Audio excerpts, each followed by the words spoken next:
Good evening. Tonight I would like to talk to you about disclosure of Bigfoot by our federal government, possibly by a state government as well, of the recognition of a species, of a large ape-like hominid species, possibly, as some might refer to it, like a missing link, some half-man, half-ape species that's critically endangered, wandering the woods of certain parts of the country. I think most of us here understand that they're probably not critically endangered, that there's a lot of these things out here.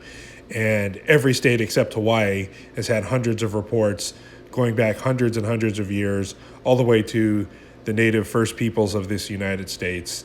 People see them every day, all across the United States, Canada, even down into Mexico.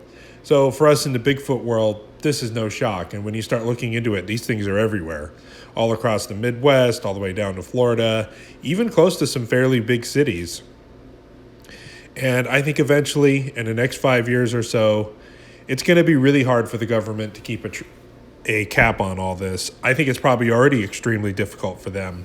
Bigfoot has transcended the bizarre and quasi and weird stuff to pretty much mainstream. You see commercials and references to Bigfoot. The other day I saw the neighbor kid had a Bigfoot with sunglasses and a surfboard, a surfing Bigfoot t-shirt on it. He just thought it was cool. And I asked him what he knew about Bigfoot. And he said, hey, it's a big ape-like man who roams the woods. You got to watch out, though. And it's just really cool that it's really permeated our popular culture. So with everybody out there being at least aware of this, more and more people seeing it, versus I think even 30 years ago, if somebody saw something run across the road on two legs, they didn't know what Bigfoot was, they would say, well, maybe it was a bear, maybe it was a man. Now I think people actually are identifying these things correctly just because of popular culture and everything else. So when it comes to our government actually saying and acknowledging, the federal government at the very least, there have been leaked papers in the past like the Miller document, and I've heard stories of the Forest Service and the Park Service referring to these things as the problem or the issue, and referring to these things as Yetis and other such stuff. But they're keeping it from the general public because I think they know that these things are dangerous, at the very least capable of being dangerous, much like a bear. You know, people say Bigfoot isn't dangerous. They are. Bears are dangerous, but not always. Just like humans can be dangerous. If you think you're somewhere between a wild animal and a human, both those are dangerous. And I think there's a certain percentage of the government that like to keep these things under wrap. There's the logical stuff about it would be very detrimental to the logging industry and Forest Service industry, not to mention missing peoples and all that other stuff that could possibly be attributed to Bigfoot. But I think it's going to be really hard, and I think in the next few years, they're going to have to come out with this. With the lawsuits that are coming out, I know Todd Standing's involved in a couple lawsuits, one in Canada, one in California here. I heard the Canada one, though, had kind of, the judge was kind of not too happy about it. So we'll see how that works out. But I think with the prevalence of cell phone cameras, everything has a camera. People are starting to use dash cameras more and more on their cars. I think people are starting to, they're using their GoPros. Pretty much, if you got a modern iPhone or Android or whatever phone you like, it's got a camera that's probably 2 or 3 times as good as any camera we had 10 years ago. And the capabilities to zoom, edit, crop, lighten, strengthen, and everything right on your phone is absolutely incredible.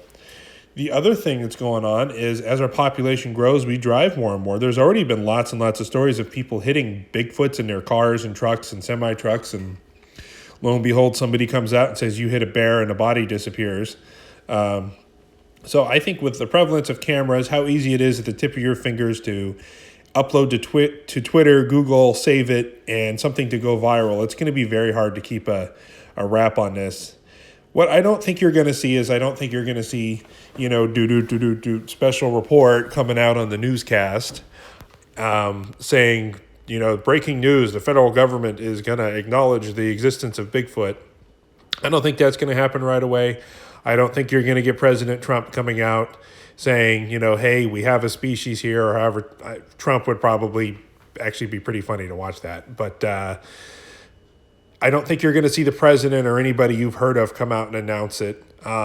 If there was a press briefing, which I doubt it, would probably just be some general forest workers, maybe a regional guy or something come out and say, hey, we're working on this. They're an endangered species. They would probably really play it down.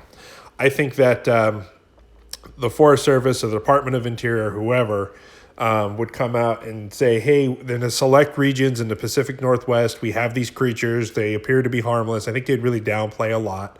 And I think that would be kind of open the door to have, we have a few sections we're going to close off. In reality, they're all over the place, and I think they would know it. But it would be a good place to start and kind of open the conversation and expand for there. Kind of like how they see mountain lions on the East Coast, but they deny they're there. So I think it's just going to be really hard to keep the lid on all this stuff. And I think anybody who's into Bigfoot, has a news website, a blog, a YouTube channel, you're going to be ahead of the game. Because when this gets recognized, people who might have a passing interest in it, but don't really, go out there and watch the videos, or people who called you crazy or that kind of stuff, or like, yeah, I think something's there, but I don't know. I think suddenly they're going to be like, oh, what's out there? And they're going to put it into Google. They're going to type it into YouTube. They're going to join Facebook pages. And if you've already got content, if you've already got news and research, and you've already got pictures and analysis, you're going to be ahead of the game, because there's a big market for this stuff that I'm doing and colleagues and other people are doing in Bigfoot, because there's people out there that want to know, that have an open mind, and people who recognize that there's a lot more going on in this world. So I think that market would really expand. And if you've got information, if you're a good, credible Bigfoot resource, whether you do field work, whether you do analysis, whether you're just a news website or you do other paranormal things, I think you're really going to be ahead of the game. And I think all the people that are into Bigfoot who watch my channel and all the other stuff out there, I think you're going to be ahead of the game too. It's going to be a big I told you so movement.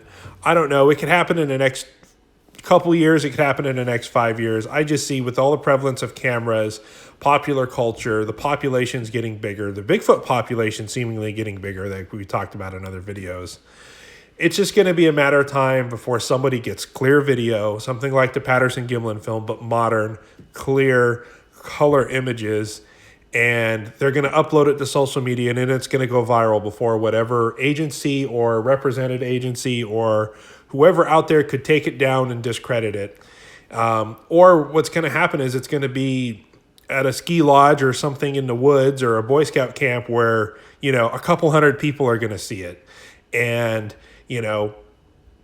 30 or 40 of those people are going to get great cell phone camera of it. It's going to be so tall and so big and so unproportioned that it's going to be no way that it's a man in a suit or a joke or CGI. It's going to come out. I don't think they can stop it. I think they can keep a lid on it for a while longer, keep it in the fringe. But I think eventually it's probably going to behoove them to just moderately come out and say, hey, Bigfoot, yeah, they're in Ape Canyon, they're in Bluff Creek, they're in Willow Springs, they're in a few places in the Pacific Northwest, they're these big gentle forest giants. Now here's the information we have, and leave it at that, and kind of let it grow and let the populations grow, as opposed to coming out and saying these things are everywhere and they're possibly dangerous. So, yeah, I think it's going to happen in the next 5 years, just either by they're going to come up with a plan and release it, I think incrementally, like I said, or there's going to be some monumental evidence. It could be a researcher. It could just be a teenager driving home from work, get some beautiful footage out of their cell phone coming out of their window. So that's my guess, folks. In the next few years, the information's already exploding. If we take a look at even where we were 3 or 4 years ago compared to Bigfoot now, with the amount of podcasts and information and witnesses coming forward, imagine where we're going to be in 5 years. I think eventually it's going to catch up with the world and we're going to get recognition. How that's going to look and when it's going to happen, I don't know. But that's just my guess. And hey, I could be wrong. Anyway, please subscribe. We got some more videos coming up. Thank you very much.